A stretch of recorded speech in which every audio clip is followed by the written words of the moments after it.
하나님 말씀 봅니다. 구약 성경 시편 116편 1절에서 6절의 말씀까지입니다. 1절을 먼저 읽습니다. 여호와께서 내 음성과 내 간구를 들으심으로 내가 그를 사랑하는도다. 그의 귀를 내게 기울이셨으므로 내가 평생에 기도하리로다. 사망의 줄이 나를 두르고 수월의 고통이 내게 이르므로 내가 환난과 슬픔을 만났을 때 내가 여호와의 이름으로 기도하기를 여호와여 주께 구하오니 내 영혼을 건지소서 하였도다. 여호와는 은혜로우시며 의로우시며 우리 하나님은 긍휼이 많으시도다. 여호와께서는 순전한 자를 지키시나니 내가 어려울 때 나를 구원하셨도다. 아멘. 오늘 읽은 말씀 가운데서 3절의 말씀을 읽겠습니다. 사망의 줄이 나를 두르고 스올의 고통이 내게 이르므로 내가 환난과 슬픔을 만났을 때 아멘. 히스기야 왕이 정확하게 몇 세인지는 모르겠지만 이사야 선지자에 의해서 이사야 38장에 보면은 사형 선고를 받습니다. 너는 죽을 것이다. 죽음의 서신을 그는 직면해서 그는 당황하지 않고 바로 하나님의 전에 가서 울면서 기도했습니다. 그 기도를 들으시고 이사야서에 의하면 하나님은 이사야를 통해서 다시 메시지를 전합니다. 너는 15년을 너의 수명을 더할 것이다. 이렇게 이야기하므로 그는 하나님 앞에 감사의 찬송을 드립니다. 많은 사람들은 이 기도를 통해서 죽기로 되어 있어도 하나님께 간절히 간구했더니만 하나님이 지구에 이루어지는 그림자의 각도 자체도 하나님이 뒤로 미루시는구나. 이렇게 이야기들을 하곤 합니다. 그거는 잘못된 겁니다. 하나님의 말씀이 결정을 하셔놓고 제가 기도를 열심히 하니까 하나님이 기도를 미루신 것처럼 그렇게 한다면 그건 하나님을 믿는 게 아닙니다.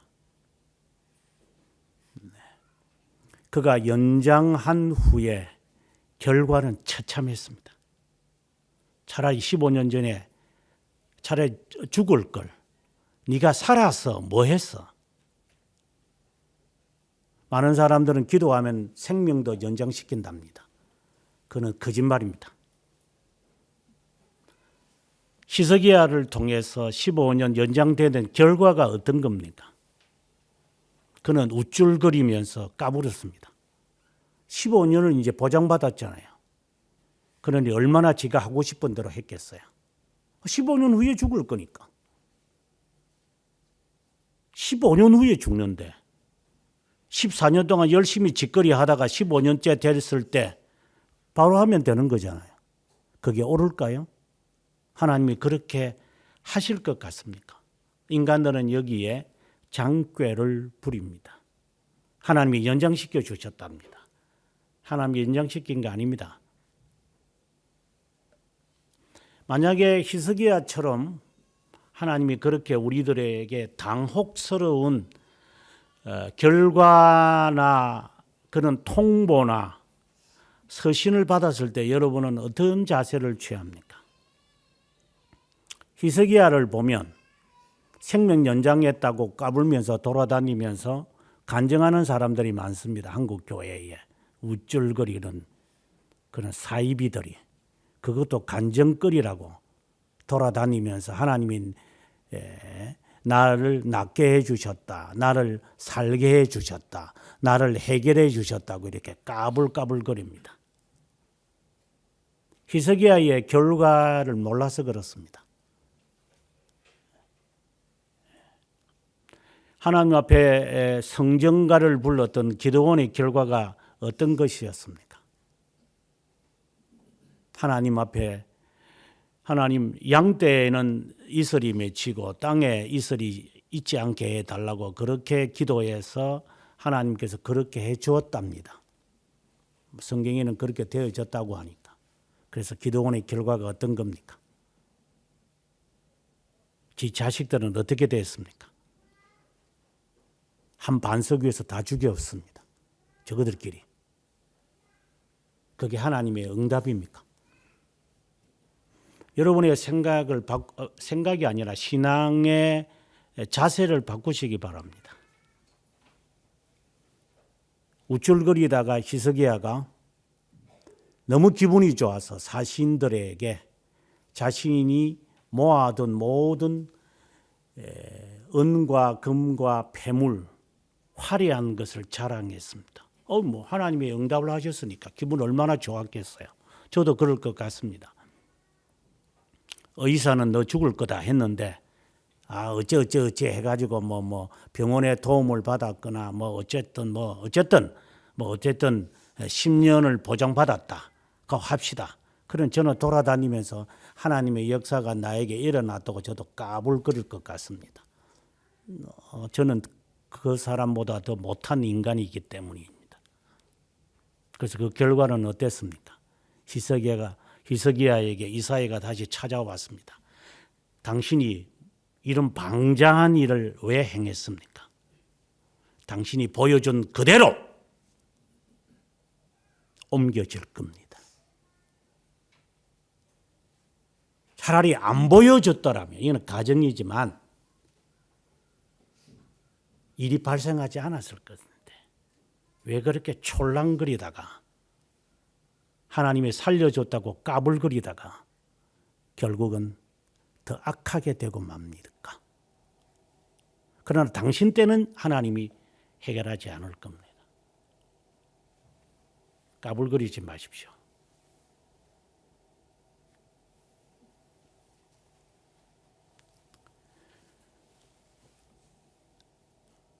만약에 이것은 가정이지만 이사야가 와서 그에게 당신 죽을 겁니다 라고 했을 때, 만약에 이렇게 했다고 합시다. 제가 죽게 되어진 것이 이루어진 겁니까? 그럼 제가 준비하겠습니다 라고 하는 사로잡 과부의 자세가 되어야 되지 않을까요? 살아남으려고 발악을 한다고 합니다. 그것이 하나님의 은혜일까? 저는 개인적으로 아니라고 생각을 합니다. 생명 연장이 무슨 하나님의 뜻이 아니고 뜻이다, 이 말을 하고자 하는 것이 아닙니다. 만약에 어느 누구에게 젊은이든 늙은이든 나이가 들든 질병에 들든 간에 어떠한 예기치 못한 청천벽력과 같은 그러한 소식이 나에게 접한 경우들을 우리는 접하게 됩니다. 인생에서. 망연자실할 때도 있습니다. 그래서 술 취한 사람처럼 좌충우돌합니다. 아직 이 말 자체를 무슨 의미인지 모르는 사람들이 있을 겁니다. 당신은 한번 당해봐야 됩니다. 이거는 성도가 반드시 겪어야 하는 관문입니다. 나는 하나님의 은혜로 안 당했다. 당신은 하나님의 은혜가 아닙니다. 반드시 성도는 고난을 겪어야 합니다. 그리스도가 고난을 겪어서 부활에 임하신 것처럼 성도는 예외가 아닙니다. 고난을 얘기하고 하면서 사십시오. 그래서 오늘의 이 말씀이 예기치 않는 일이 발생했을 때, 다른 말로 한다면 죽음의 서신을 받아들였을 때 오늘의 이 말씀이 성령께서 기억되기를 바랄 뿐입니다. 예를 들어서 이사야 선지자가 당신 죽을 겁니다 라고 희석이하게 이야기했을 때 하나님이 그를 자신을 살려달라고 하나님께 기도했겠죠. 저는 이렇게 이야기하고 싶습니다. 만약에 그런 일이 생겼다면 네 살아서 뭐 할 건데?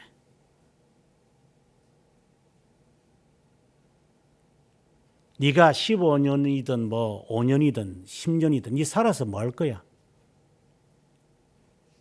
네가 별게 있냐? 네가 오죽했으면 사장이 너를 제거하겠냐?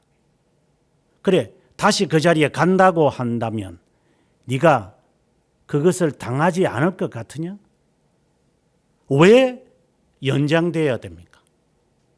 왜? 무엇 때문에? 어째서? 무슨 덕을 네가 끼칠 수 있다고 생각이 됩니까? 하나님이 내 기도를 들어야 할 이유가 무엇입니까? 잘 먹고 잘 살라고? 하나님이 왜 내 기도를 들어야 합니까? 입장을 바꾸어서 자녀가 부모에게 등록금 이렇게 든다고 이야기합니다. 그러면 저는 이렇게 묻습니다. 네가 왜 부모에게 등록금이 이만큼 든다고 이야기하는데? 그건 달라는 거죠. 왜 부모가 줘야 됩니까? 여러분 이해가 안 됩니까 아직?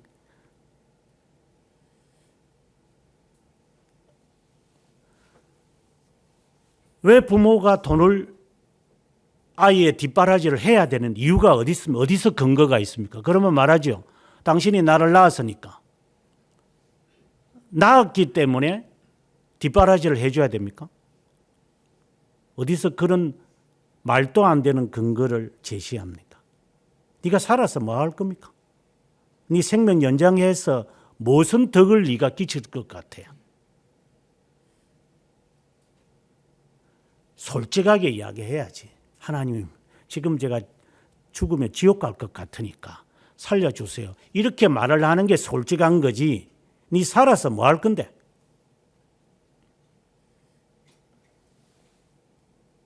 회사에 네가 도움될 게 뭐 있어 네가?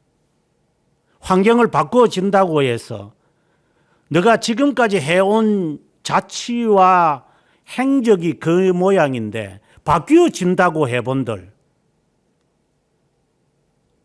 평양감사를 네가 썼다고 해본들 바뀌어지는 게 뭐 있어요?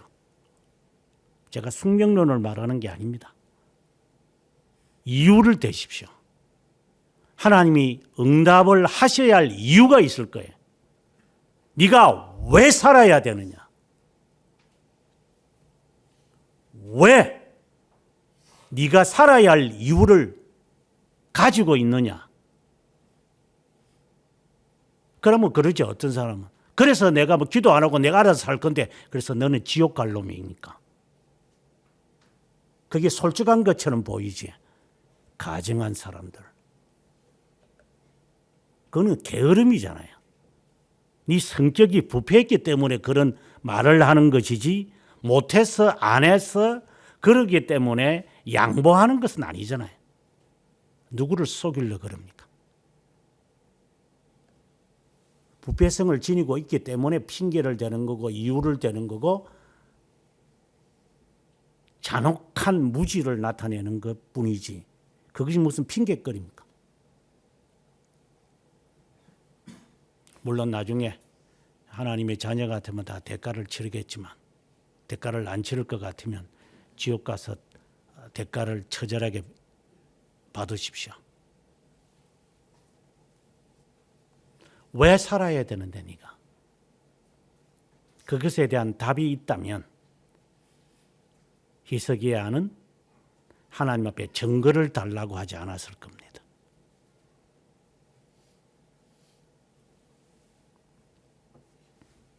오늘 이 본문의 이 내용은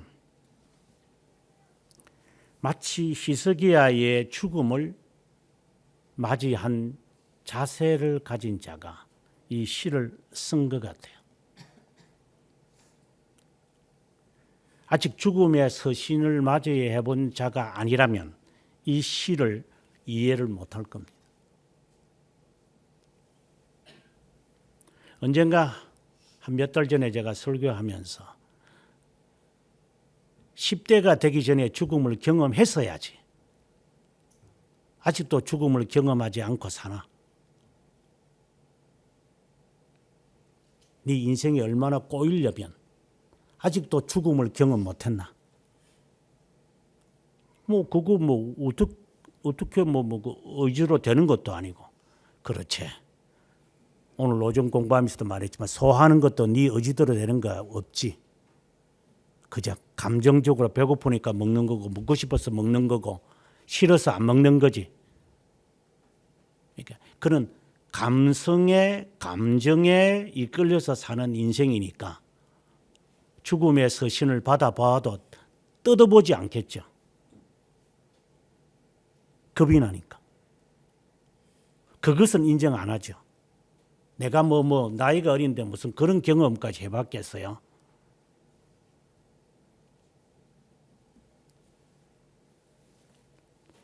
죽음의 서신을 받아본 사람은 오늘의 이 시를 이제 개봉할 자격이 있는 겁니다.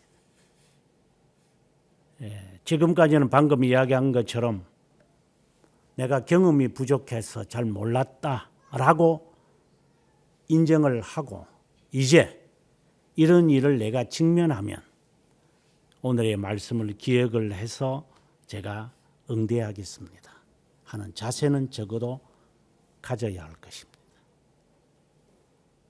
반드시 죽음의 서신을 맞이할 것이기 때문에 그때는 당황하지 마십시오. 오늘의 자세를 취하십시오. 꼭 영이 육을 떠나는 것만이 아니라 하더라도 삶에서는 다양한 종류의 죽음과 같은 자살하고 싶은 그런 충동이 일어나는 일들이 인생에서 많이 일어납니다. 내가 잘못했어도 있지만 잘못을 몰라서 일어나는 일들일 수도 있고 아니면은 사단이 나를 넘어뜨리기 위하여 할 수도 있고 또 아니면은 하도 못 깨달으니까 하나님의 자녀를 깨닫게 하시기 위해서 이런 청청병력과 같은 소식에 나에게 전달될 수도 있습니다. 어떤 경우든지 간에 그것을 다 통틀어서 죽음의 서신이라고 합시다. 예를 들어서 아기를 임신해가지고 열심히 애가 자라나는 것처럼 보이는데 만약에 유산이 됐다 합시다. 오늘과 같은 이야기입니다. 그때 너 어찌할 건데? 제가 나이가 어려서 잘 몰라서 우리 집사람이 고생을 했죠. 한마디로 고생을 하면서 1년에 2번 정도 그 유산을 한 적이 있었습니다. 처음에 할 때는 잘 몰랐습니다. 그리고 2번째 했을 때는 당황이 됐습니다.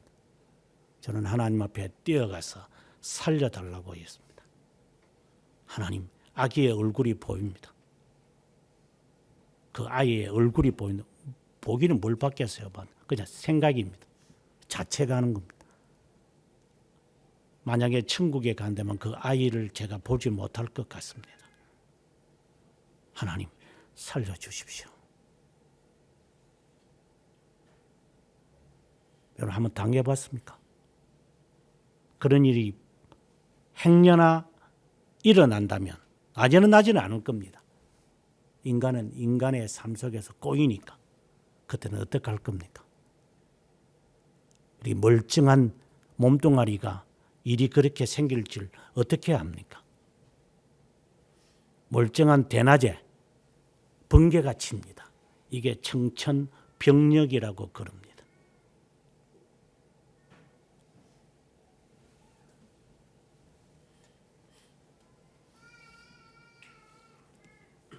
준비하십시오. 죽음의 서신을. 이게 황당한 이야기가 아닙니다. 네가 죽기 전에 뭘 할 것 같으냐? 네가 살아서 뭐 할래? 살려놓으면 뭐 할래 네가? 살게 되면 어떡할래 네가? 라고 하는 등등의 답변을 준비하고 있으십시오. 그래서 발생을 하면 그때 하나님 준비된 답이 이겁니다.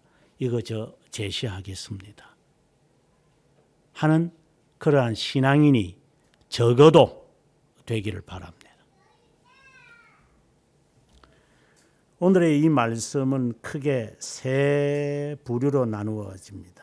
6절까지의 내용과 14절과 마지막의 내용입니다.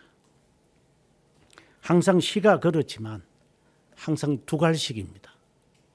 그래서 처음에 기도가 시작하니까 결론이 내려지는 것이 아니라 처음에 결론을 내리고 그 후에 이것을 풀어가는 양식으로 가다가 항상 시들이 그렇지만 마지막에 가서는 놀라운 진리를 우리들에게 알리고 이제 마무리되어지는 경우가 있습니다. 그냥 지나가는 이야기지만 97년도의 워드 프로세서, 지금의 마이크로소프트 회사에서 개발한 워드 프로세서가 있었습니다. 97년 같으면 아주 옛날 이야기지만 저에게는 어제와 같은 이야기입니다. 그때 물론 그 전에도 있었습니다. 97년도 워드 프로세서를 보면서 정말 그 기능은 당시에 아리안 글과는 비교가 안 됐습니다. 지금은 아주 한글 2022년도에 나온 거 아주 좋습니다만 그때는 정말 형편없었습니다. 3.0이었기 때문에. 제가 수백 페이지의 책들을 읽고 난 다음에 페이지를 읽고 밑줄을 긋고 하는 내용을 워드 프로세서에 이제 스캔을 해가지고 이제 문자화로 만드는 작업을 그때도 했습니다. 그래 한 페이지 안에 다 집어넣고 이제 한 파일이죠. 파일 안에 다 집어넣고 이제 요약이라는 것이 있습니다. 그 프로그램 안에는 지금도 있죠. 서머리를 시키면 내가 원하는 대로 퍼센트지로 이게 요약해 줍니다. 30%든 40%든. 놀라운 기능입니다. 그것이 가능한 이유는 서양 애들이 글을 쓰는 이유가 있습니다. 항상 두갈식입니다. 두갈식에서 풀어갔다가 결론을 짓는 이런 스타일로 그들이 글을 쓰기 때문에 기계가 반복하는 이 내용이나 이런 것을 통해서 다 잘라냅니다. 그것이 어디서 이것이 요약해 내는지를 노란 그 색으로 다 덮어서 놓습니다. 그래서 20% 이렇게 하면 어느 부분, 30% 하면은 조금 더 노란색이 더 확대되고, 그리고 처음에 했던 그것은 없어지지 않고 10% 했던 그것은 없어지지 않고 50%까지 가면 이걸 어떻게 요약해 내는지 그걸 보면서 저는 아하, 이 영어권의 애들은 매우 논리적으로 글을 쓰고 합리적으로 이 애들은 글을 만들어 가는구나. 그래서 이 프로세서가 그 자체를 아예 만들어 버린 거구나. 저희 말에는 그렇지 않습니다. 저희 말에는 그게 거의 불가능합니다. 우리는 글을 쓰는 것이 지 마음대로 쓰니까. 글 쓰는 사람들을 한번 보십시오. 제대로 쓰는 사람들 있지만 대부분은 지 마음대로 씁니다. 그래서 요약을 못합니다. 이게 문단도 지 마음대로 나누고 표현도 지 마음대로 합니다. 그래서 지 마음대로 삽니다. 그냥 그것이 우리의 글을 기계가 요약을 못하고 우리의 말을 영어로 옮겨내면 이상한 글이 됩니다. 왜 그렇죠? 우리의 말은 한글로 되어 있는 것을 영어로 바꾸면 이상해집니다. 아버지 가방에 들어가신다. 이렇게 됩니다. 그만큼 우리의 말이 얼마나 엉성하다는 것을 말하고 있습니다. 정신 똑바로 차리십시오. 엉성하지 않기를 바랍니다.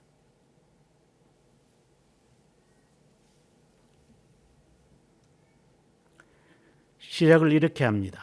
여호와여, 내 음성과 내 간구를 들으심으로 내가 사랑합니다. 하나님을 그로 표현을 합니다. 그리고 2절에서도 동일한 말입니다. 같은 내용을 이제 이렇게 표현합니다. 귀를 내게 기울이셨으므로 내가 평생에 기도하겠습니다. 이건 하나의 결론적인 이야기입니다. 내 간구를 들으시고 기울으셨기에 내가 당신을 평생 사랑할 것입니다. 그리고 기도하겠습니다. 이게 하나의 결론입니다. 그러면서 이와 같은 내용이 반복해서 나타납니다. 9절에 가보면은 내가 생명이 있는 땅에서 다른 말로 하면 내가 사는 동안 이 평생이란 말입니다. 평생에 당신 앞에서 행하겠습니다. 이 평생이란 말이죠. 그 이유를 이제 하나하나 풀어갑니다. 이제 왜 내가 평생, 내가 사는 동안 내 생명이 붙어 있는 한 내가 당신을 사랑하고 그리고 당신께 기도하는 이유가 있습니다. 그 이유를 지금 이제 14절까지 밝히게 됩니다. 3절에는 이런 말을 합니다. 내가 죽음을 직면했을 때 사망의 줄이 나를 올가매서, 그러니까 마치 목에 줄을 매려서 행맨하는 것처럼 이렇게 나를 목에 사망의 줄이 나를 울거맸을 때 먼저 자기가 스스로가 이야기합니다. 죽음이 내 앞에 왔다는 것을 합니다. 목이 조여오는 겁니다. 내가 숨 막혀 죽겠구나. 사람은 죽을 때 거의 이렇게 죽습니다. 숨이 막혀 죽습니다.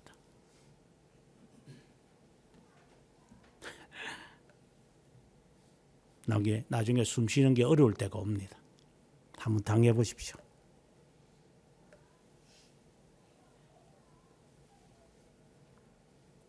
그것이 얼마나 고통스러워서 죽어버립니다.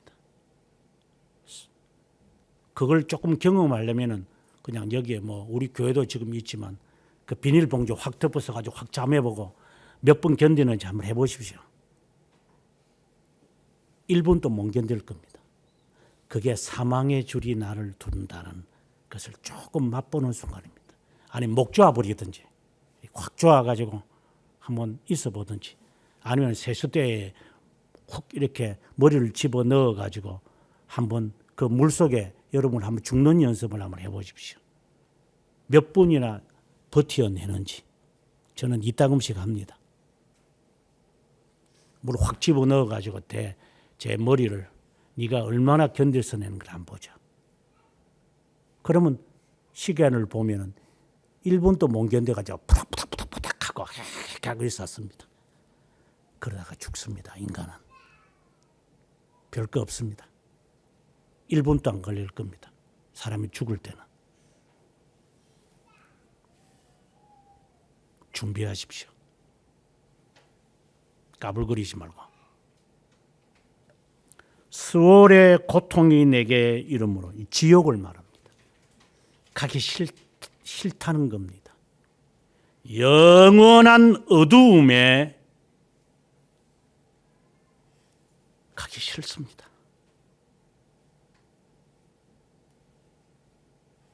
캄캄한 밤에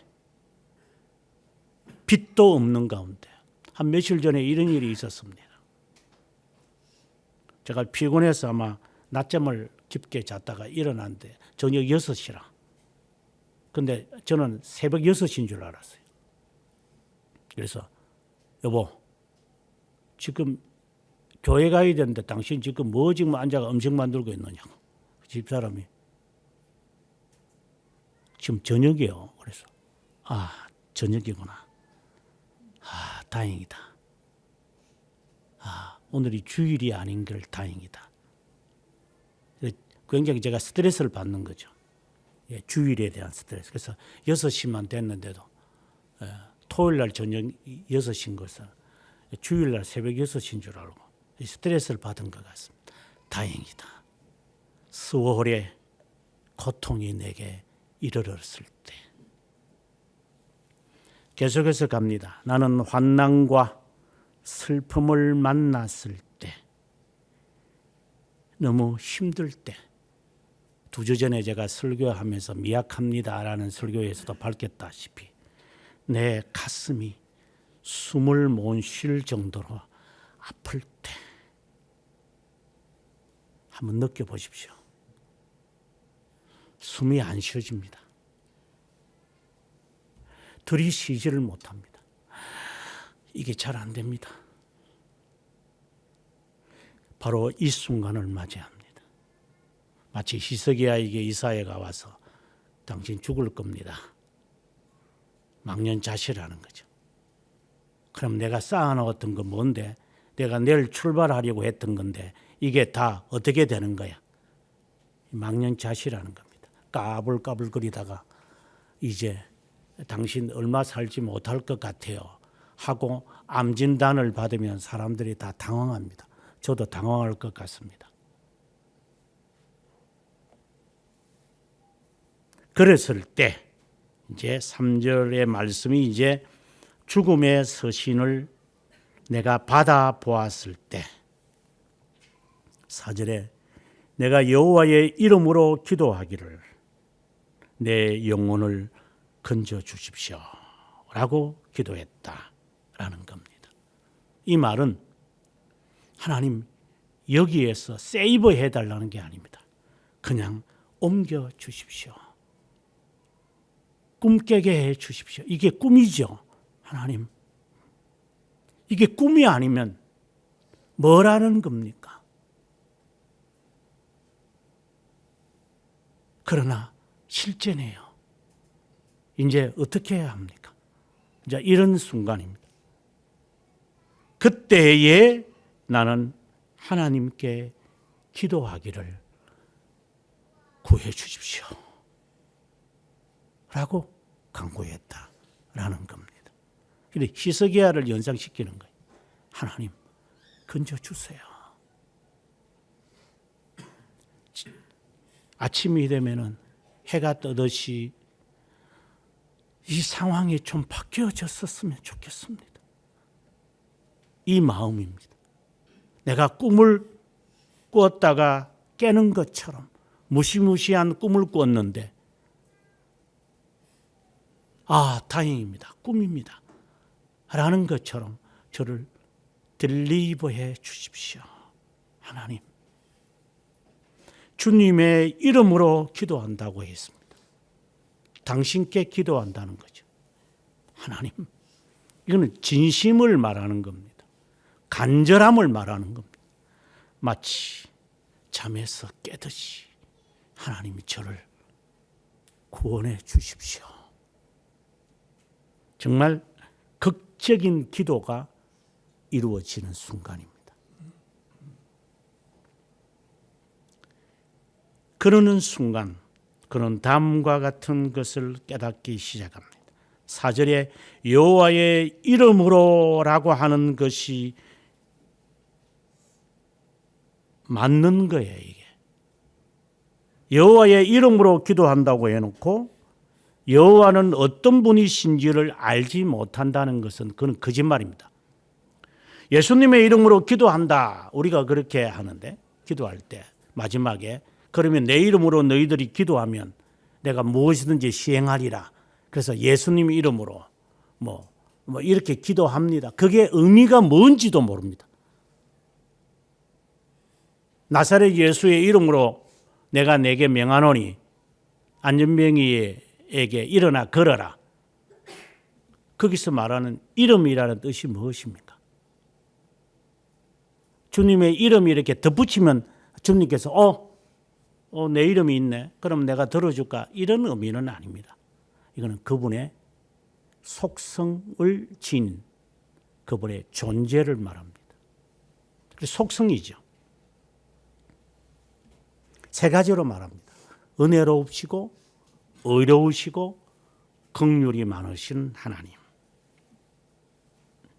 그런데 실제로 우리의 여기에서 1절과 2절에 보면은 그분이 내게 귀를 기울였다 이렇게 되어 있지만 실제로 원문에 이렇게 안 되어 있습니다. 내가 하나님께 자비함을 강구하겠습니다. 이렇게 되어 있습니다. 그렇다면 오늘의 이 5절의 말씀도 하나님의 속성을 아는 기도다. 이제 여호와 이름으로 기도한다라는 것은 하나님에 대한 지식이 이제 있는 겁니다. 그분은 은혜롭고 어렵고 자비함이 있다. 자비함이 많다는 것이 아니라 자비함이 있으신 하나님. 제가 늘 하는 말이지만 하나님은 어떤 분이십니까? 하고 대교리 문답에서 질문을 던졌을 때 하나님은 영원하시고 영이십니다. 존재에서 무한하시고 자존하시고 전능하시고 전지하십니다. 그리고 난 다음에 이어서 그분은 가장 지혜롭고 가장 은혜롭고 라고 하는 등등의 말씀이 나옵니다. 그럼 그 의미가 뭡니까? 그 쓸데없이 거기서 소교리 사문과 대교리 문답서 7문에서 그렇게 말했을까요? 언제 우리가 은혜롭다라는 단어를 쓰고 언제 우리가 하나님께 거룩하다는 말을 쓰고 언제 우리가 하나님께 정의롭다는 단어를 쓰고 언제 하나님 앞에 전능이라는 단어를 쓰고 언제 하나님 앞에 무한하다는 단어를 쓰고 언제 하나님 앞에 긍휼이 있다고 말하는 겁니까? 알거나 지금 속된 말로 개코나 알고 지금 기도하는 겁니까? 네 나이가 몇 살이가? 몇 년 예수 믿었는데 아직도 그걸 모르고 사나?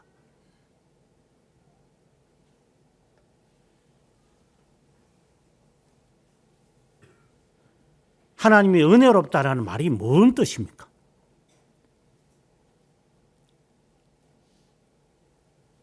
의롭다라는 말의 의미가 무엇입니까? 하나님께 평생 기도하는데 지금 이 저자가 내가 평생 당신을 사랑할 겁니다. 여러분이 결혼해 가지고 한번 살아보십시오.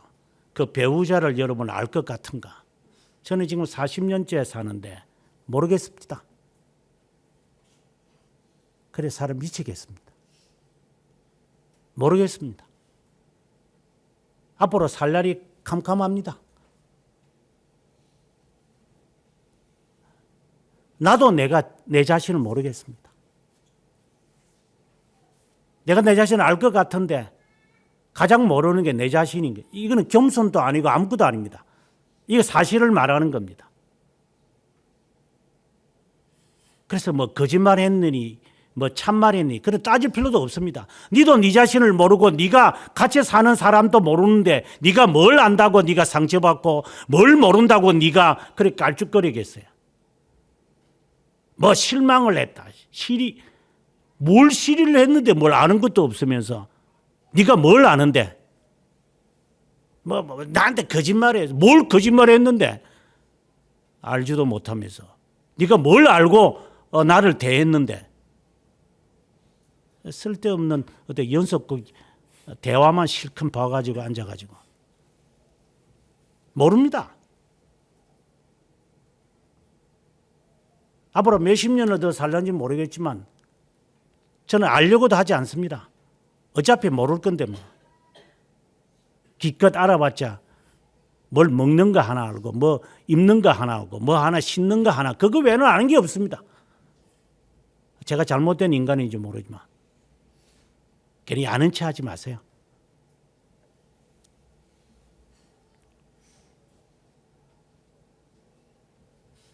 심지어 하나님에 대해서 우리가 어떻게 알겠습니까? 근데 하나님을 향하여 지금 이 저자는 기도합니다. 은혜롭다, 공의롭다, 자비롭다. 어느 경우에 우리는 이런 은혜롭다라는 단어를 쓰는지 성경을 통하여 우리는 답을 찾을 수 있습니다. 은혜롭다라고 할 때는 나의 잘못을 감추시는 것. 아하, 내가 잘못한 것이 내 스스로를 알아요. 내 양심이. 이거 이렇게 하면 안 돼요. 내가 알아요. 그걸 모른다면 그 사람은 그냥 막 둔치죠. 적어도 알아요. 내가 양심이 있는 한 이러면 안 되는데 한데 우리가 해요. 근데 하나님도 아시잖아요. 내가 안 할 정도면. 그런데 하나님이 당장에 벌을 안 내리세요. 그러니까 휴 하는 거죠. 휴 그냥 넘어가는구나. 이러한 느낌이 바로 은혜롭다라는 거예요. 하나님이 당장 그때마다 나에게 처벌을 하지 않은 거거든요. 처벌하면 우리는 뼈도 못 춥잖아요. 남아있는 게 없어요. 하나님이 우리를 보응하기 시작하면은 만약에 제가 여러분들에게 지금 많이 꾸짖는데 여러분들이 꾸중 듣는 거 참 싫어하는 사람이니까 그래서 제가 더 꾸중을 하지만 계속 꾸중해 보십시오. 허구한 날 여러분 못 살아남습니다. 그걸 잔소리라고 그럽니다. 그냥 잔소리처럼 들립니다. 그런데 하나님께서 내가 잘못할 때마다 벌을 내리시 보십시오. 우리는 못 버텨냅니다. 그래서 집에서 탈출합니다. 내 집 나갈 거다 하고 집에서 또 뛰쳐나갑니다. 왜? 듣기 귀찮으니까. 하나님은 아십니다. 그래서 우리는 하나님을 은혜롭다라고 그럽니다. 용서하시고 그냥 덮으시고 마치 아시는데도 가만히 계시는구나. 하나님의 은혜를 받은 자로 그냥 조용히 있자. 최근에 와서 이제 다 드러나고 나중에 이제 깜빵 갈 일만 남아있는 애들이 큰 소리 뻥뻥 치는 애들이 많습니다. 한번 당해봐라 네가. 한 여자를 깜빵에 쳐넣고 4년 동안 하고 난 그 대가들을 한번 받아봐라 네가. 미칠 거다 사람이. 남이 고통당할 때는 기분 좋았지. 네가 한번 깜빵에 들어가 봐라. 죽을 마실 거다. 하나님이 당장 벌을 안 내리니까 우리는 까붑니다. 하나님이 은혜롭다라는 것은 그냥 넘어갔다라는 것이 아니라 하나님 지금 당장 벌을 안 내리셨구나. 나에게 기회를 주시는구나. 그것을 깨달았어요. 까불지 마라.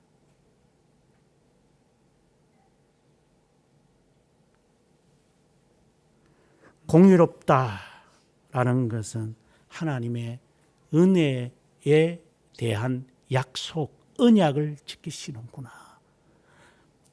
칼빈성이 이렇게 말을 합니다. 보상에 관하여서 이제 3권 18장에서 하나님이 우리들에게 보상을 내리는 것처럼 느낄 때가 있다.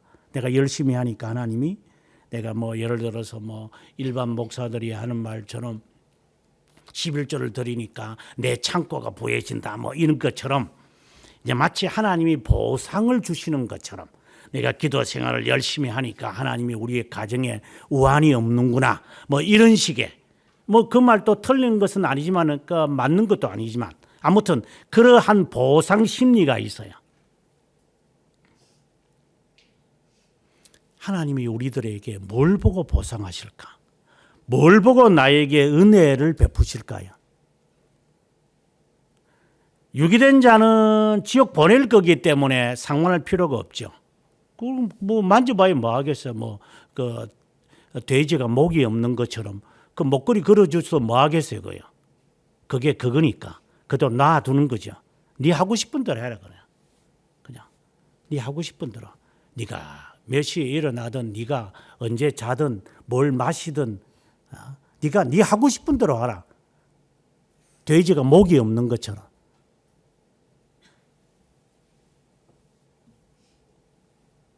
하지만 하나님의 자녀에게 보상과 같은 것이 느껴질 때 떠올리십시오.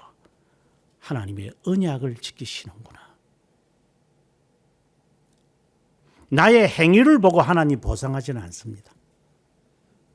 언약의 백성이니까, 다른 말로 하나님이 선택하셨으니까 너에게 이 달콤한 보상을 준다. 이 보상 받아서 우쭐거리지 마라. 연봉이 올랐다고 까불지 마라. 사업이 잘 되니까 이제 나도 한번 그 깔쪽에 한번 살아볼까, 그런 마음은 다 같습니다. 목이 없는 것처럼. 목이 없으면 정말 우스운 일이 발생하겠죠. 하나님은 언약을 지키시는구나. 너무 지나치지 않게 하시는구나. 내가 머리가 좀 좋아서 잘 되는 게 아니구나. 요령을 피워서 잘 되는구나.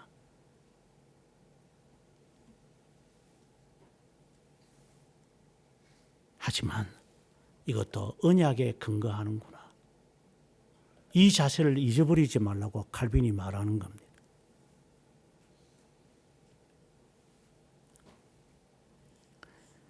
이어서 우리 하나님은 긍휼이 많으시다 라고 이야기를 합니다.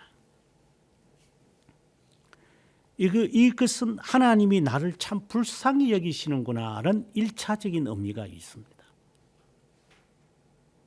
하나님 보시기에 제가 참 불쌍하구나, 이 말입니다. 참 불쌍한 존재구나.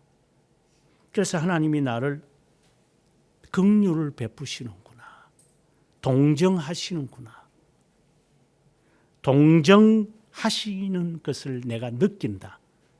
그래서 간절한 마음이 생기는 겁니다.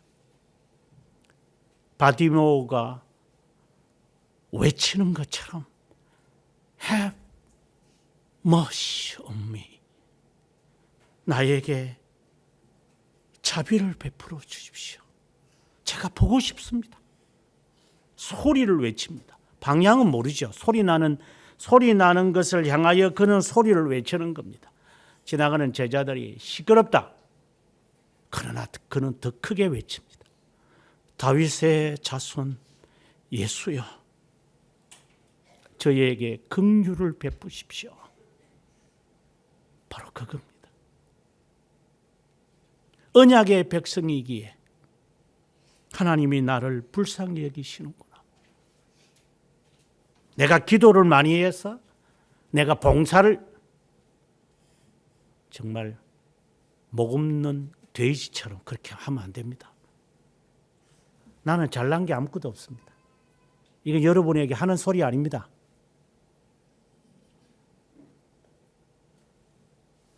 잘난 체 하지 말라는 말입니다. 지식으로 말하면 제가 여러분보다 못하지는 않습니다. 경험적으로 말해도 여러분보다 못하는 게 없습니다.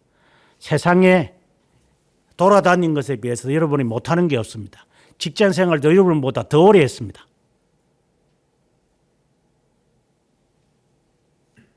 여러분보다 세상적으로 볼 때 못한 게 없습니다. 다 잘났습니다. 하지만 이게 너에게서 나온 게 아니다. 그냥 까불지 마라. 겸손해라. 하나님이 주신 거다.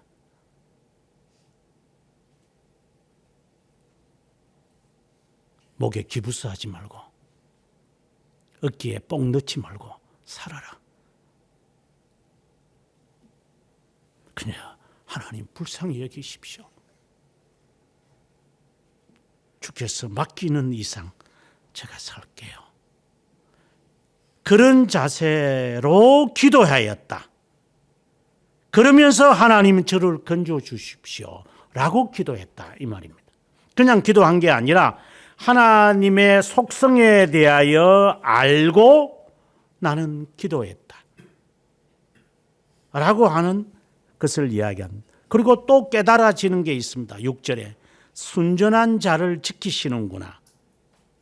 이 말은 은혜롭다라는 겁니다. 내가 어려울 때 나를 구원하셨구나. 아하, 긍휼이 많으시는구나. 아주 조직적으로 기도를 합니다. 제가 새벽 기도 때마다 하는 이야기지만 기도를 조금 알고 해라. 이런 말을 여러분에게 합니다.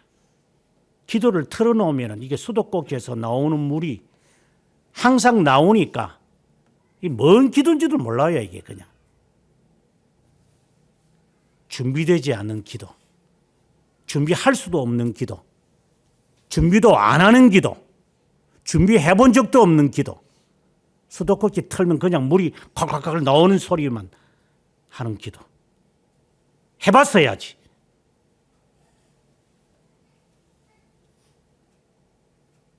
기도를 마무리하면 처음에 시작하는 기도와 마무리하는 기도가 같아야 할 거다. 그 내용은 그 기도의 하나의 주제를 향하여 계속 달려야 한다.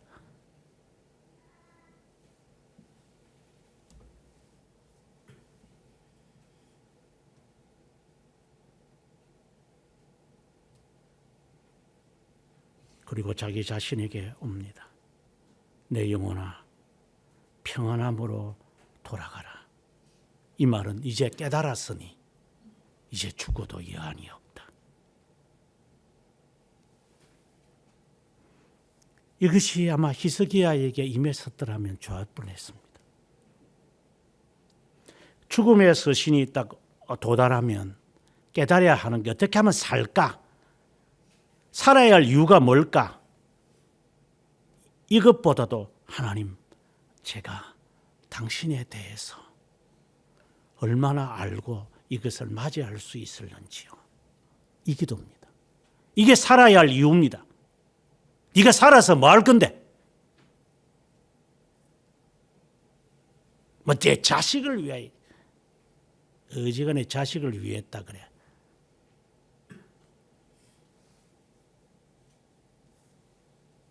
부모를 위해서 제가 그런 기도를 했지. 부모, 어지간히 네가 부모를 위해서요. 이 자식아, 네가 1년에 몇 번 찾아간다고.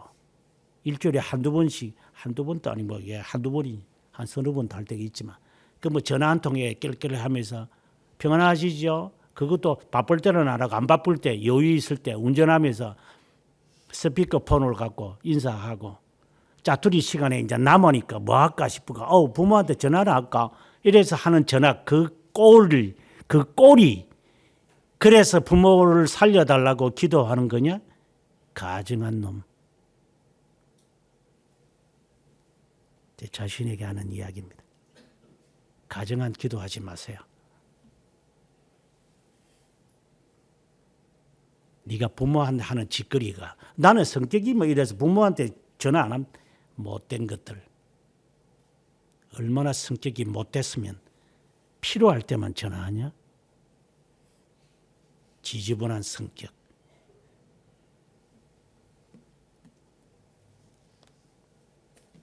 지 성격이라는 것 안에 모든 걸 다 감춰버려요. 그러면 성격이 어땠습니까? 더러운 성격 갖고 있으면서.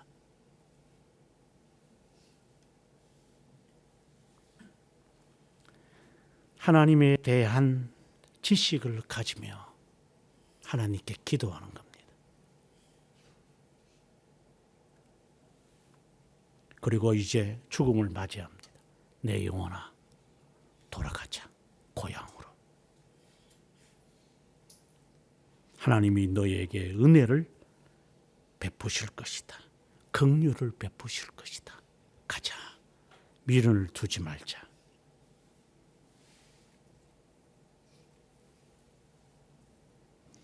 그러자 그의 마음에 확신이 듭니다.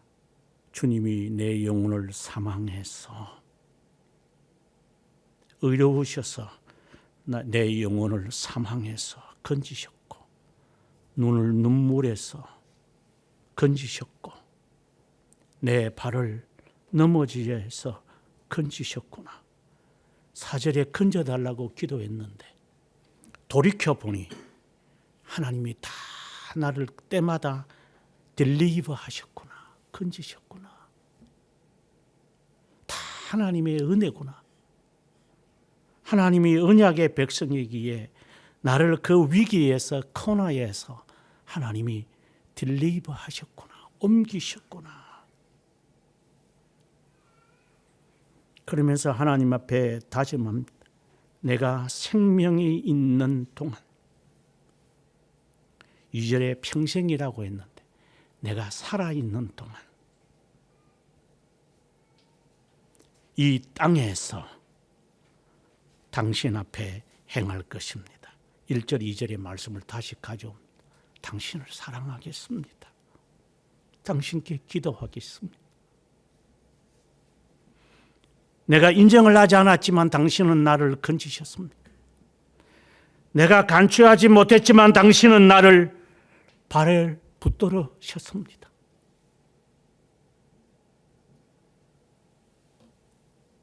그래서 당신을 사랑합니다.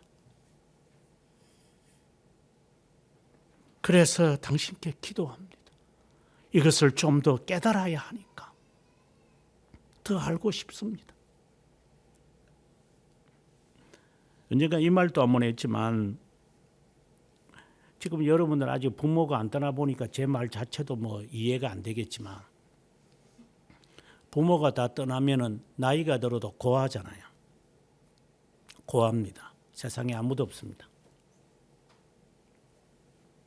그리고 이제 부모가 떠나면 이제 형제밖에 남지 않습니다. 근데 뭐 형제 우애가 별로 안 좋으면 뭐 형제도 필요 없죠, 실제로. 앉아가 돈 싸움하니까. 엄마가 뭐 돈 남기가 별로 없나? 이라고 열아니면 그런 형제가 가치가 없는 거죠. 아무튼 그런 형제가 참 중요한 부분이 이럴 때가 옵니다. 그 말은 뭐 의지하는 게 형제밖에 없어서가 아니라 내가 기억 못하는 시간에 너가 나를 기억하고 있다는 겁니다. 그래서 나보다 나이가 든 사람이 중요하죠. 나이 어린 사람은 뭘 알겠어요. 누나, 뭐 언니, 뭐 이러면서 졸려 따라다니면 했고, 뭐 언제 지가 참아보면서 이렇게 해본 적이 없으니까. 그 기억을 그는 고스란히 하고 있습니다. 이것이 귀한 겁니다. 그래서 당신이 고비고비마다 내 발을 붙드셨고 고비고비마다 나를 넘어지지 않도록 하나님이 함께 하셨군요. 그래서 저는 주님을 사랑합니다. 주님께 기도하겠습니다.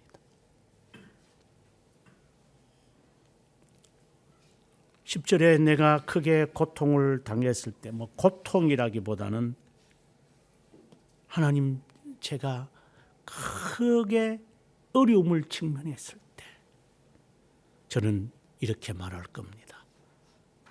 당신을 믿습니다.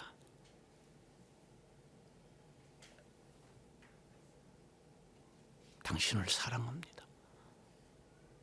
당신을 믿습니다. 나 자신보다 당신을 더 믿습니다. 당신의 뜻이 죽음이라면 죽음도 맞이합니다. 이제 이렇게 나오는 거죠. 이게 못 살겠으니까 죽자. 그런 것도 아니고, 이게 힘들어서 못 살겠다. 지 몸뚱아리가 힘든 거지 그래서 죽으면 다 끝나기 때문이니까. 이거 일어나는 것도 힘들고 누워 있는 것도 힘들고 걷는 것도 힘들고 먹고 살라니까 이것도 힘들고 이거 그냥 차라리 죽어버리자. 그런 거짓말만 입에 붙어가지고 부뚜막에 먼저 올라가는 것처럼 그런 거짓말만 하지 말고 실제로 하나님 당신을 믿습니다. 당신을 신뢰합니다. 당신을 사랑합니다.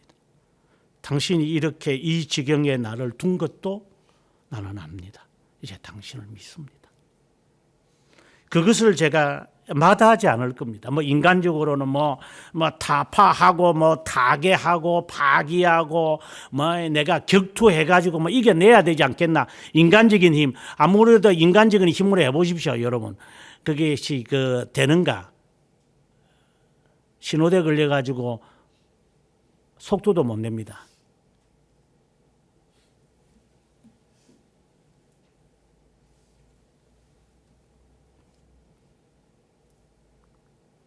당신을 믿습니다.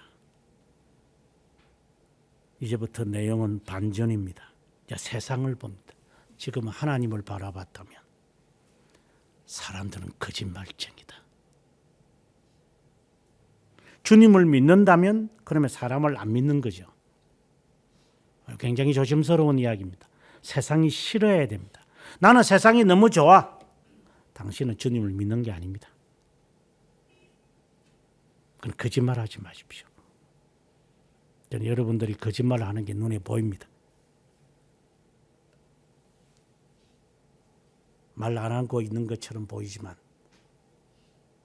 침묵 속에서 흐르는 거짓말들 계속 뿜어냅니다. 독사는 반응이 0.04초입니다. 굉장히 빠릅니다. 100분의 4초로 움직입니다. 그래서 사람은 0.3초이기 때문에 10배나 늦기 때문에 물려서 죽습니다. 악 하면 벌써 물려버렸습니다. 그런데 고양이는 100분의 2초입니다. 독사가 아무리 빨라도 그거보다 더 빠릅니다. 왜 그럴까요? 민감하기 때문에. 이놈들 수염도 새파란 놈이 수염이 깁니다. 이렇게 들어가지고. 그래, 수염을 이렇게 만지면 막 있었습니다. 저희 집 고양이 만지면. 어떤 때는 수염이 하나 떨어져 있습니다. 그래서 그 하얀 게 떨어지 길다란 게 한 10cm짜리 떨어져 있습니다. 근데 또 나더라고요. 쭉 나요. 기분 좋으면 이 수염을 딱 접습니다. 긴장하면 수염을 세웁니다. 공기의 흐름을 촉을 느끼기 시작합니다. 뱀도 촉을 느낍니다. 이 공기의 흐름 속에서 민감합니다. 매우 민감합니다. 개보다도 훨씬 빠릅니다.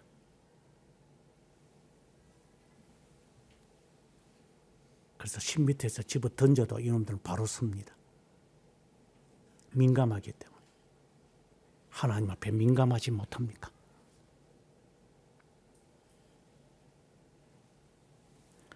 독사가 나를 문다고 합시다. 피하면 되는데 덥석 물려버립니다. 거짓말쟁이다. 사람을 믿을 게 없다. 결정하고 신자 신앙생활을 하십시오. 그 사람에게서 만족을 얻으려고 하지 마십시오. 이건 뭐 어쩔 수 없죠. 저는 나이 어린 나이에 결혼을 했지만 아내에게서 얻으려고 하지는 않았습니다. 아니 아내에게 얻는다는 말이 상당히 어폐가 있는 말이지만 부부의 결혼이 얻으려고 하는 겁니까? 저놈의 성격이 내한테 오면은 내가 좀 괜찮을란가 이런 것 때문에 결혼합니까? 결혼의 조건이 뭡니까? 사랑이라고요. 어디서 남극과 북극에 있는 것 끄집어 오는 겁니까?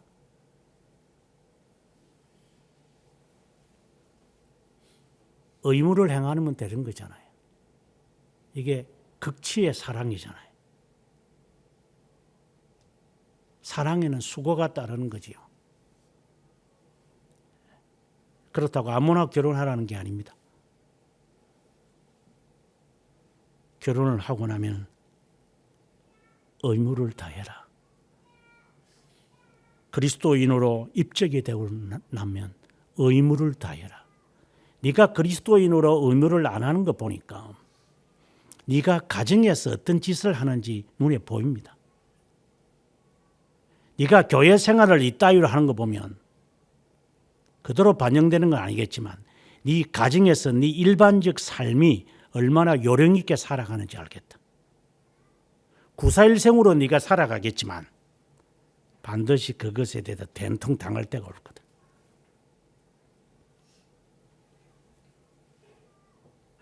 사람에게 보이려고 하는 것과 그렇지 않고 하는 것은 그 정도의 촉은 있죠.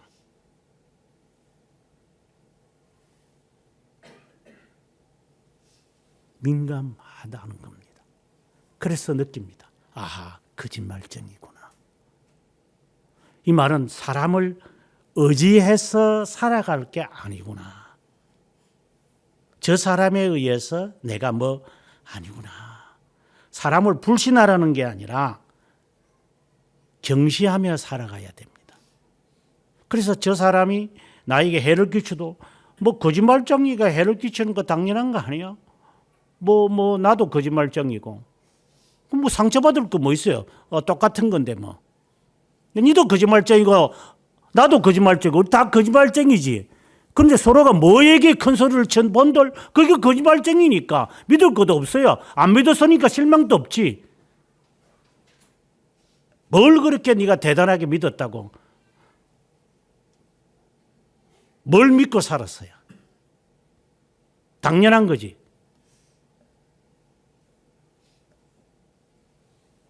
거짓말쟁이다. 말을 미워하라는 것이 아니라 거짓말쟁이라는 것을 알고 살아라. 절대 정직하지 않을 거다 나에게. 내 몸뚱아리는 좋아하겠지. 잘난 거니까. 하지만 나에게 거짓말을 할 거다. 20년 30년을 살아도 거짓말을 할 거다. 뭐 거짓말이 했으니까 뭐 이혼합시다. 진짜 거짓말만 하고 있어요. 거짓말이야. 알고 결혼하세요. 뭐 지는 무슨 청렴한 것처럼 보이죠. 그래서 실망한 게 있고 기분 나쁘대요. 코미디 하지 마세요. 우리 다 거짓말쟁이들입니다. 덜 하고 더 하느냐의 차이뿐입니다. 그래서 적절하게 거짓말하면서 우리는 그냥 휴전성 그어놓고 사는 겁니다.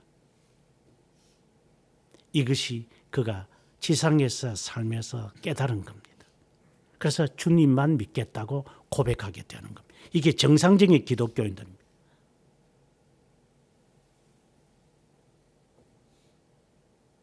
나에게 주신 하나님의 은혜 무엇으로 보답할꼬. 이 속에서 나를 살리시는 하나님. 오전 공부에서 그 말을 했지만 숨 쉬는 것도 그렇고 소화시키는 것도 네가 소화해라고 해서 소화시키더라. 이 배 속에서 지금도 꿈틀꿈틀거리면서 집어넣었던 거 지가 꿀떡꿀떡꿀떡 하면서 7m 소장을 지나가지고 나중에 직장, 이렇게 직장이라 그러죠. 이렇게. 그리고 업장으로 올라갔다가 직장으로 갔다가 그다음에 하장으로 내려가 가지고 말이야. 그래 배출되는 거 이거 다 네 맘대로 하던가? 그냥 이 지가 알아서 하는 거잖아요. 네가 할 수 있는 건 그냥 이게 입에 집어넣고 그냥 와작와작 씹지도 않고 이제 삼키는 거 그냥 위가 지가 알아서 분비액을 내 가지고 이렇게 살뜨물 만드는 것처럼 이렇게 잘게 만드는 거잖아. 내가 하는 거 아무것도 없어. 그냥 앉아가지고 저부저부 씹지도 않고 그냥 밥 그냥 꿀떡 삼키는 거고. 그러면 지가 알아서 그냥 이 몸뚱아리 안에 있는 게 지가 그냥 알아서 하는 거잖아. 왜 너는 네가 알아서 못해? 한 번이라도 내가 내 자신을 내 뱃속에 있는 내장을 조금이라도 생각을 해본 적이 있나? 그걸 감사해봤나? 배고프면 처먹을 줄만 알지. 먹고 싶으면 마실 줄만 알지. 뭘 하나? 하나님 앞에 하나님 이 나도 알지 못하는 사이에 움직여진다는 것. 왜 더 이상 먹지 말아야 되고 더 먹어야 되고 해야 되는지 하나님 감사해 보지 못했습니다.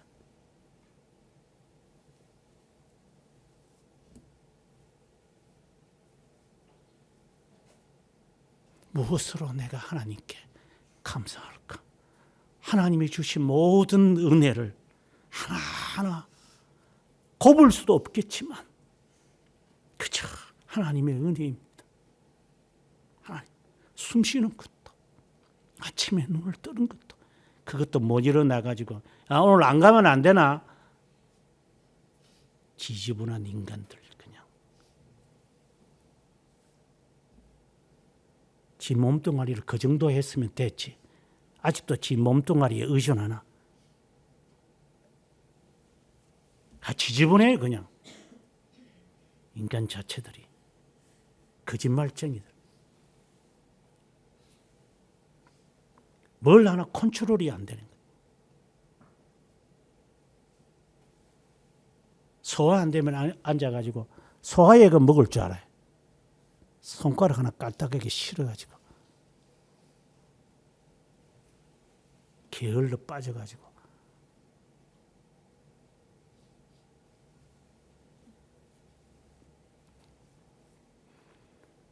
내가 구원의 잔을 들고 여호와의 이름을 부르겠습니다.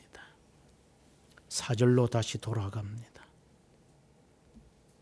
구원해 주신 하나님에 대하여 고맙습니다.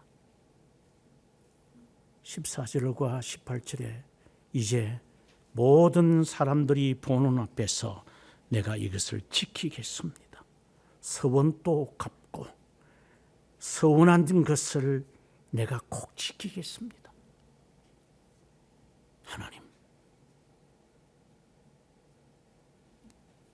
어느 곳에 있든지 어느 지경에 임하든지 죽음의 순간에도 이 믿음 지키겠습니다.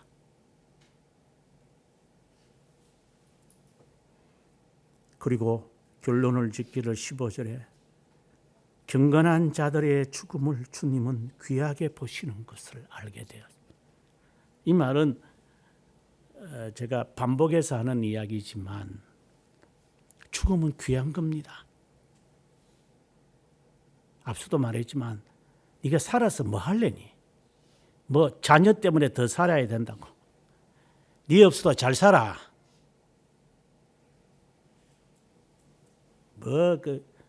자녀를 위한답시고 그런 엉뚱한 짓 하지 마. 네 지옥 못 가서 그냥 지옥 갈까 봐서 걱정해서 못 죽는 거야.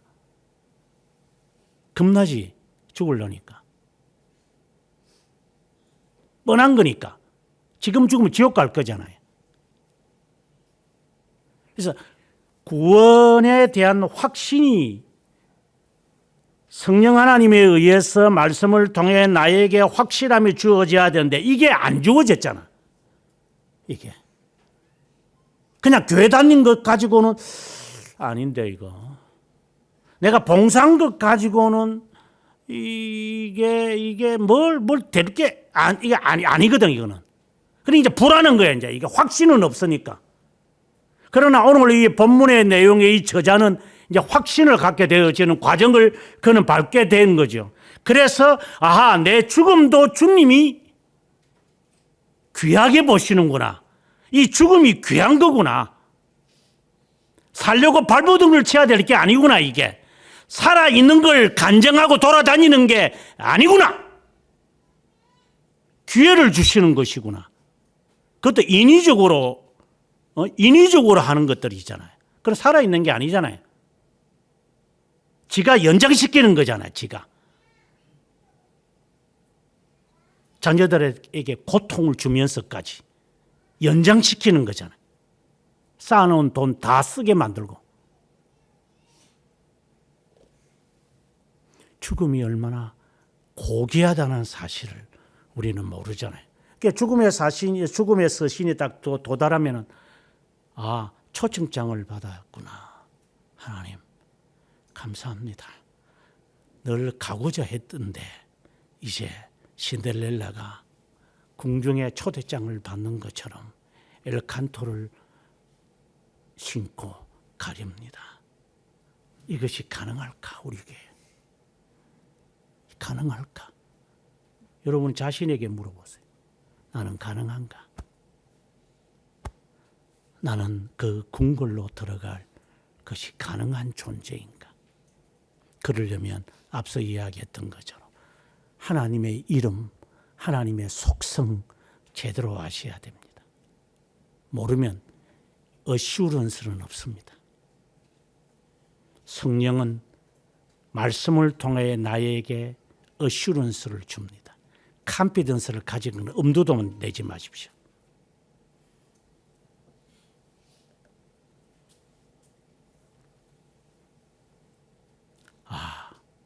주님, 저는 주님의 종, 여종의 종들의 종입니다. 예수 그리스도를 바라보는 겁니다. 내가 지금 살아가는 이 삶이 종으로서의 삶이구나. 그래서 그분이 야, 와, 예, 가죠. 나 아직 마무리 안 됐어. 내가 더 하죠, 그러면요. 일을 다 마무리했는데 어떡할까요? 가라고 할 때까지는 일해야 되는 게 종이잖아요. 이 삶의 목적을 알고 있어요. 거두어 주세요, 없게 해주세요가 아니라 하나님, 저는 종입니다. 그리스도가 종된 것처럼 이 진노의 잔을 마시지 않으면 안 됩니까? 아버지 뜻대로 되십시오. 제가 마시겠습니다. 이 고통을 당하지 않으면 안 됩니까? 주님은 침묵하시거든. 그러면 제가 받겠습니다. 하나님 바꾸지 않는데 이 인간 찾아가면서 저 인간 찾아가면서 바꿔달라고 하지요. 그리고 이놈 찾아가면서 저놈 찾아다니면서 더 연장해달라고 부탁하겠지. 비굴하게. 죽음이 두려우니까.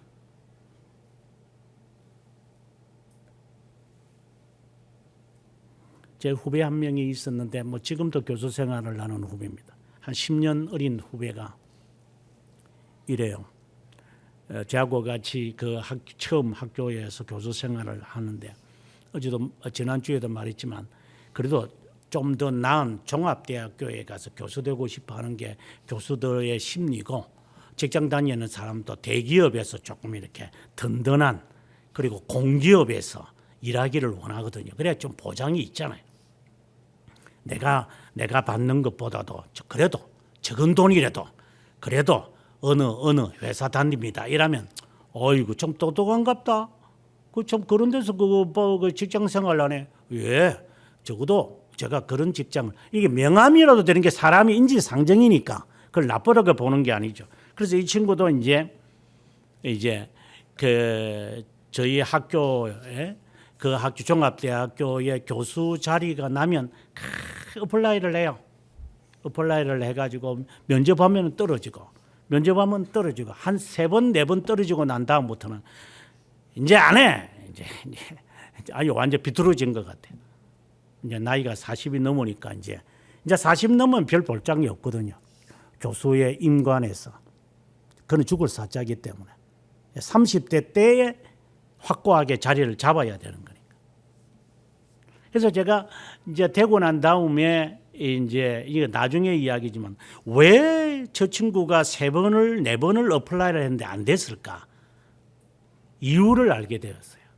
그 사람을 말하는 게 아니라 이게 인사 과정에서 일어나는 일들이 이게 있구나. 그래서 교수를 채용하게 될 때 이미 점을 짓거든요. 그냥 이렇게 낼 때도 있어요. 교수를 안 받아들이는데 국가에서는 하라고 하니까 억지로 해놓고 사람이 없어서 임정 못했습니다. 그러면 할 말이 없으니까. 이래서 그냥 이렇게 허울 좋은 것을 이렇게 낼 때가 있다고.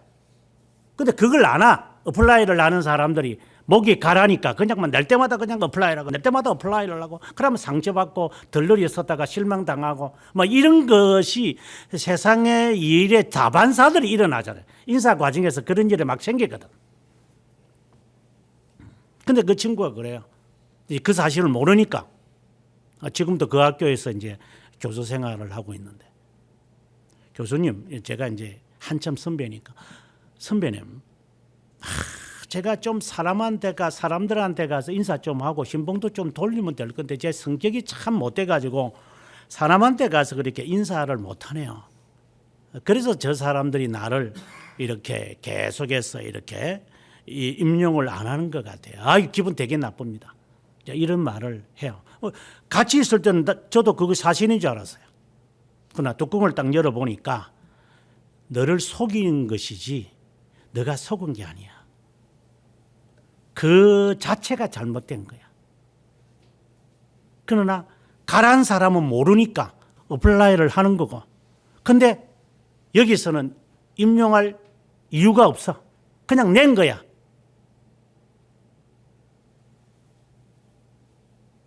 무슨 말입니까? 종된 삶이죠.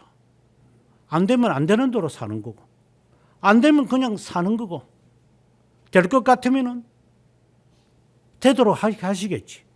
된다고 우쭐거리지 말고 안 된다고 실망해야 될 이유가 뭐죠? 종인데 내가. 종이 아니고 주인이라고 생각하니까 내가 적어도 이 정도의 내가 학위를 받고 이 정도의 실력이 있고 이 정도의 업적이 있고 필적이 있는데 왜 안 받아줘? 그럴 필요 없어요. 그들이 어느 누구도 원하지 않아요. 자존심 상할 필요도 없어요. 종이니까. 우리의 삶에서 일이 그르친다 하더라도 기분 나빠할 거 없어요. 좀 화가 날 때는 있겠지. 하지만 종이잖아요. 그거 기분 나빠서 막걸리 마실까요? 그것이 기분 나빠가지고 쓸데없는 돈 쓸까요? 그것이 기분 나빠가지고 망령된 짓거리를 할까요? 아직 종이 아니라는 거지.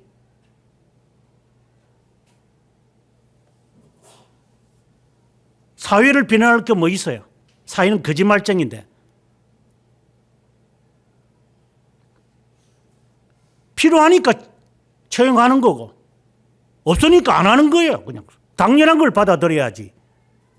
뭐 기분 나쁘고 뭐 어땠는지 운수가 안 좋았느니 무슨 운수가 있고 뭔 놈이 우연히 있어요. 종인데 만약에 하나님께서 나에게 죽음의 서신이 왔다고 한다면 스스로에게 물어보세요. 내가 살아야 할 이유가 무엇입니까? 내가 있다면 당신을 아는 겁니다. 알고 나니 어떤 일이 발생하더라도 하나님 전지전능하신 분이 하시겠군요. 그리고 내 스스로에게 내가 바라보니 거짓말쟁이군요. 내가 잘못된 놈이군요.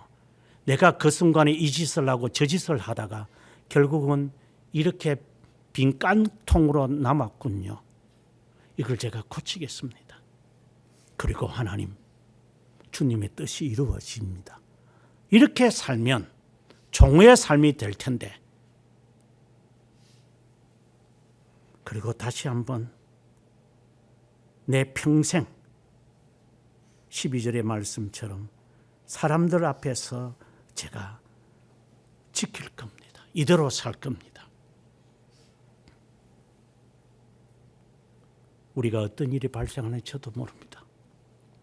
저도 궁금합니다. 좋은 일이, 기대하는 일이 생길지 저도 모릅니다. 하지만 그런 반응을 하지 않을 겁니다. 그렇게 조잡하게 행동을 하지 않을 겁니다. 살라고 발광은 짓지 않겠습니다. 치졸하게 인간들에게 쫓아다니면서 부탁하지는 않을 겁니다. 이것이 하나님의 사랑이니까. 당신의 뜻이 이루어지이다. 그래서 제가 하는 일을 저는 꾸준하게 할 겁니다. 마치 칼빈 선생이 마지막 순간에도 에스겔 27장을 주석하면서 이것이 나의 마지막 길이다. 더 이상 쓸 수 없고 손이 떨려서 칼빈의 글에 그래 되어 있거든. 손이 떨립니다. 하나님. 더 써야만 하는데 추워서 기력이 없어서 아파서 힘이 들어서 더 설 수가 없습니다. 제비처럼 날마다 지적이었는데 이것이 저의 마지막이라면 받아들입니다. 멋있는 아름다움이 아닌가.